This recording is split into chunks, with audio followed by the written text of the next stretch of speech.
That's one of the key things too, is that we offer is the 3D drawings kind of, it's so that you're getting a visual of the space is going to look like before we actually start swinging hammers.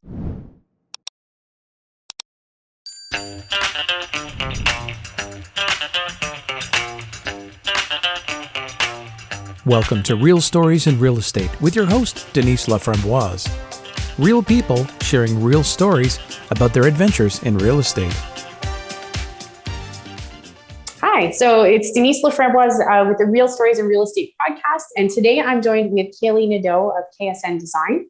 And she's going to share with us a little bit about buying a home in less than ideal shape and fixing it up, and what she kind of went through when they did that recently on a second property. So KAELEIGh, what did you think you were getting into when you saw this house? I'm not going to lie, it was in rough shape. There was tenants living in it, and it was really, really dirty. So it was tough to see. It was tough to see everything that was going on behind the walls. However, it was so cute and it had so much potential, and I just loved the layout, and I could immediately walk in and think, okay, this is what I would change. This is what I would close up. This is what I would open, things like that. It was a little bit love at first sight. And I think everyone that saw that house in the initial stages thought I was crazy, but I loved it. I just love that little house. Yeah. And I mean, you do have a special power or like an extra advantage, right? Because yes. I know I look at a house and I'm like, what are we going to do with this?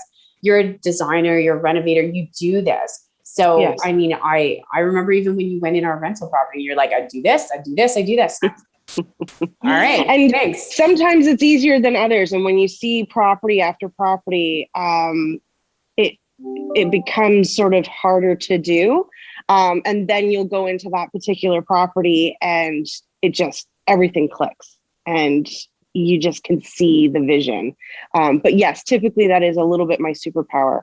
But like I said, when you do it often and you're doing it with more than one property in a day,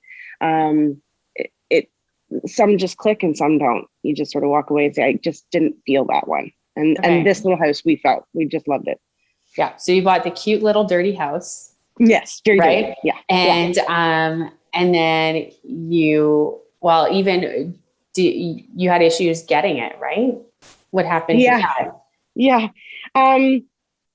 It was a little bit challenging in the sense that it was so dirty that it was difficult to, and thankfully for you,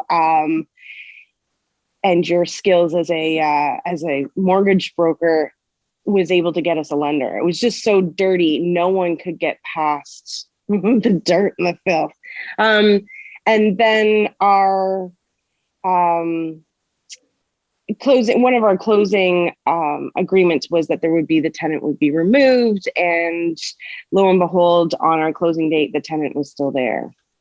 So I had to go through the lawyers and do all that stuff. And it was a little bit back and forth because the seller was technically in breach. But we agreed to move the closing date and give them even more opportunity to get the tenant out. So I actually got the property a month later than I had anticipated. So that put a little bit of kink in the works as far as timing for crews and projects and all that kind of stuff. So, but we still made it work. And that was, and we do see that happen a lot, right? Or you buy a house, it's tenanted, no big deal. They're going to get rid of the tenant. Well, what if they can't, right? Like in Ontario, it's not always easy to get rid of your tenant, right? No. And I think, I'm sure that's one of your questions. There's a few things that I would do differently because understandably, the owner wanted to make as much money as he could from the tenant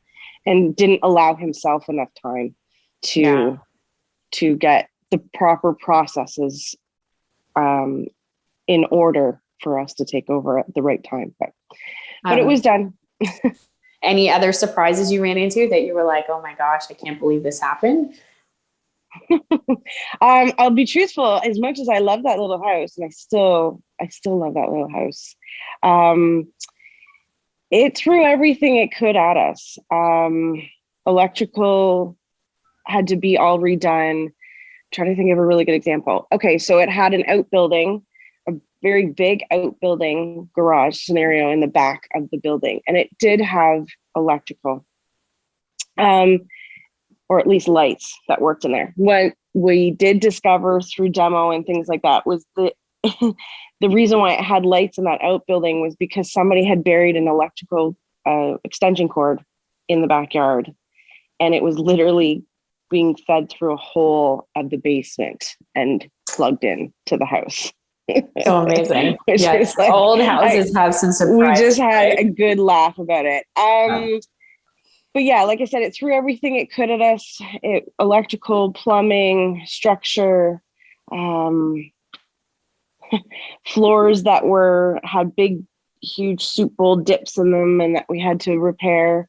I think the funnest one was finding the treasure trove of bowling trophies from 1974 in the attic. Amazing. And also a Jesus board game. Yeah. Nice. So we joked and said we found Jesus in the attic. Yeah, there was lots of surprises. It was an older home, and so there was lots of surprises. So it made for a good laugh daily for sure. But ultimately you were able to fix it up. Yeah, we did a really great job. And I think that's why I love that little house for the layout, and it was so cute, and she had so much potential. And then what we transformed her into was so dramatically different from what we were initially walking into, that I'm very proud. I'm proud of what we did there for sure. And you did end up selling it. We did end up selling it, yeah. And made somebody very happy to have it. Yeah, that was something too that really brought me a lot of joy, was that it was very clear that person that bought it was a first-time home owner. So can you imagine being a first-time homeowner, knowing full well that all of the electrical has been replaced properly, not just replaced, but done properly by professionals. All of the plumbing had been replaced by professionals, not another homeowner, by professionals. My first house was the opposite of that. It was what you bought, not what you ended up selling. 100%. Right. Yeah. Right. So that's where that made me, that made us feel really, really good about ourselves, that we were making sure that a property was really, really safe for someone who was just buying a first property. I remember when I was buying my first property, and it was so exciting. And I'm glad that I was able to give something to that person very safe. Right. Awesome. So would you do it again? Absolutely. Right. I mean, you do this all day, every day anyways. So it's kind of the same question for you. This was a little different though, in the sense that I do this for clients. So I have to be very cognizant of what the client wants, not what I want, what the client wants, and what they have to live with on a daily basis, right? Like at the end of the day, if I'm designing your kitchen, it's got to look the way or function the way the client wants, because I'm not living there. This one was a lot more fun because I didn't have to consider a client. I had to go into it like, what would I want as a home buyer? What would I like to see? How would I like to do it? So this one was a little bit, was different. It's just different. I didn't have to consult so many people. I just had to sort of consult myself, and get my contractors to do it. So that was a different and enjoyable experience for sure. And do you have any advice for somebody else who might look at a house to fix up? Yeah. Again, I'm a big proponent on professionals. And part of that's probably because I am a professional.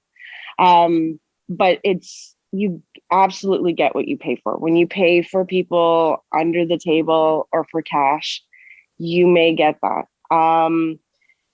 If you're looking at buying a house, it depends on how much experience that you have. But if you're a really strong DIYer, sure, you can go into that and look for a house that you have to just sort of look past the filth, and you have to look past where they placed the towel bar. That doesn't matter. What you should be looking for is your, not just electrical panels, but you have to be looking at your outlets and your structure and things like that. And so if that's the case, that you want to buy a dirty little house, I would highly suggest hiring a professional, whether that's a home inspector or a contractor, to walk through and maybe catch some of the things you didn't see initially.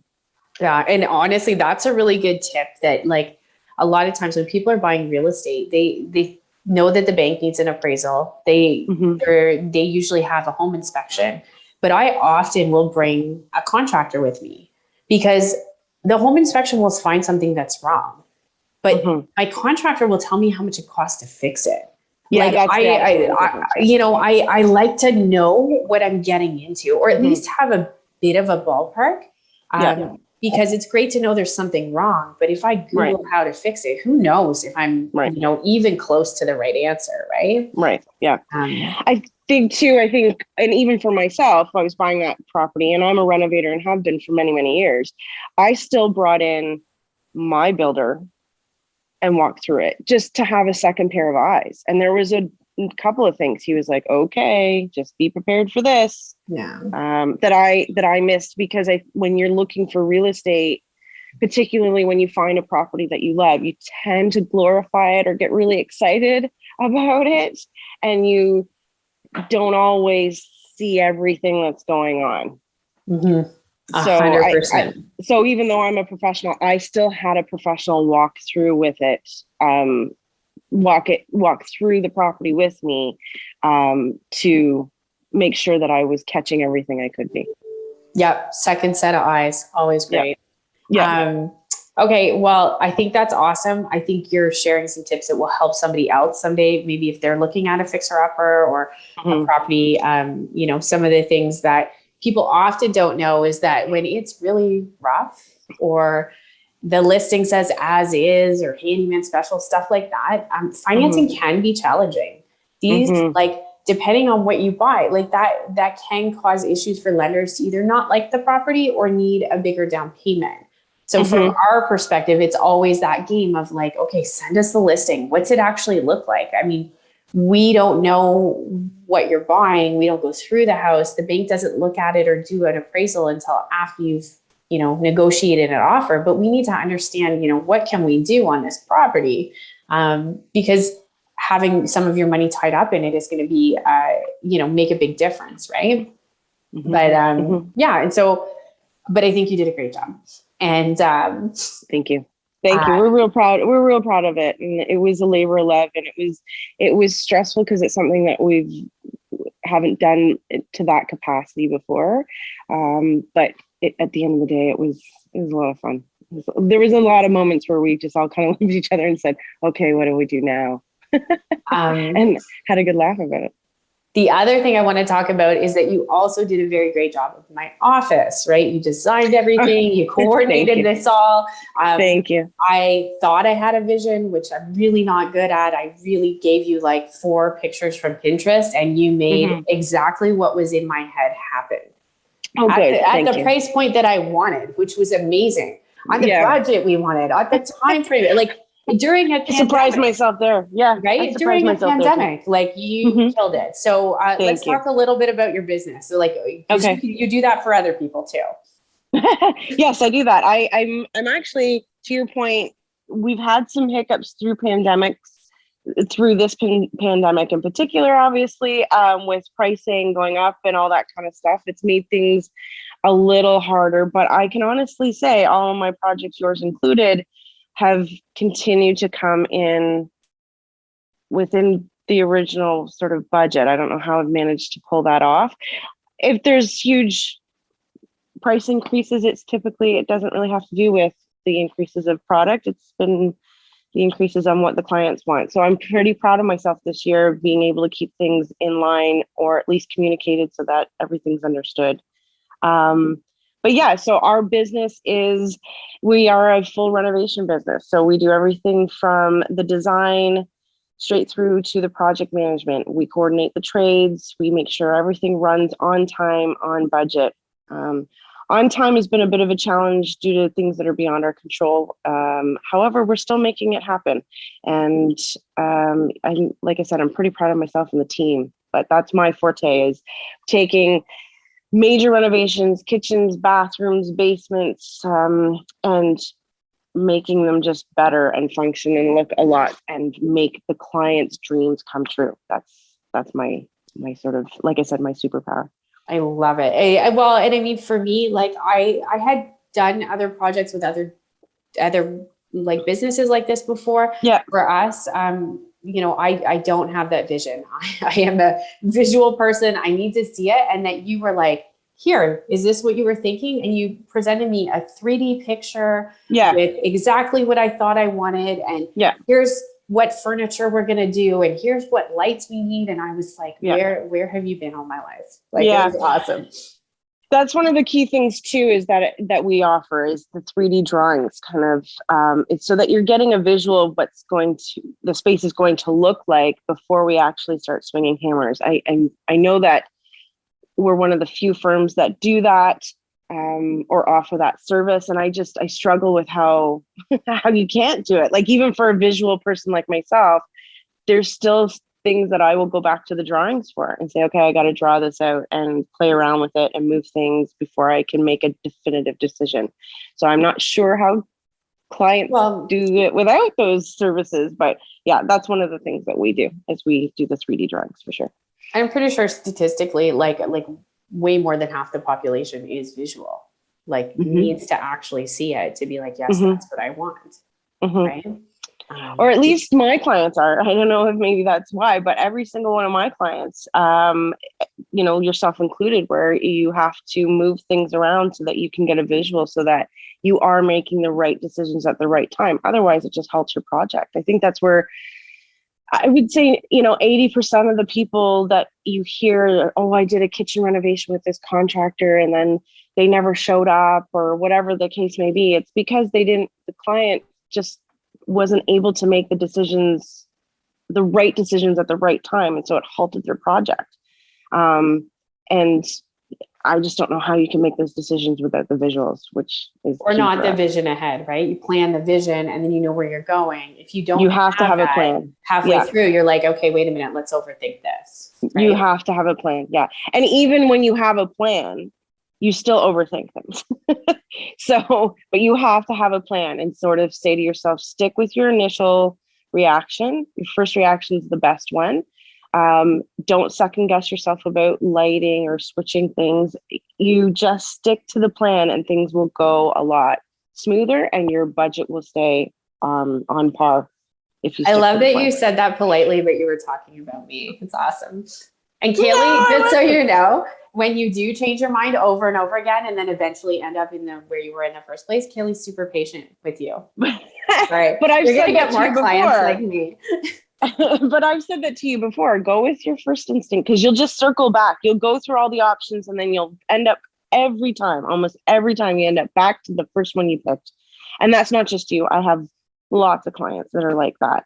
And you second guess yourself. Plus, we deal with major renovations. So they are on a larger scale timeline. Like, you and I worked together for like a year and a half before we actually started. It was a big construction. Project, It was a big project. Kitchens, things like that. So unfortunately, and then you had the pandemic and potentially some slowing down of projects. It gives you clients almost too much time to think. And then you start to second guess. So, but the sooner you can put out a plan, stick to the plan, and it will all work out and stay on time and on budget. Amazing. Well, I thank you so much for joining me today. I thank you. Well, thank you for inviting me. I love chit chatting with you, and I love talking about my business and our little house. It was a lot of fun. That's I love doing that all day. Yeah. Well, there's lots of people who I think you'll give them some inspiration, give them some ideas, but maybe they'll also call you and be like, KAELEIGh, can you help me do this? Right. Because you can. And I'm always up for that. I'm always up for that. And a different challenge. That's why I love doing what I do, because no two projects are ever the same. I'm always learning something new. I'm always thinking outside the box, and that's why I love what I do. Awesome. Well, thanks so much. So this was the Real Stories in Real Estate podcast. And we had KAELEIGH talking about buying a dirty little house and fixing it up and making it, somebody's dream home, which is awesome. If you have any questions about renovations or what you did, how can they reach you? You can reach me through my website, which is ksndesigninc.com. Awesome. And this is a Real Stories in Real Estate podcast. It can be found anywhere you consume your podcast. So Apple, Spotify, or on our website. Thanks.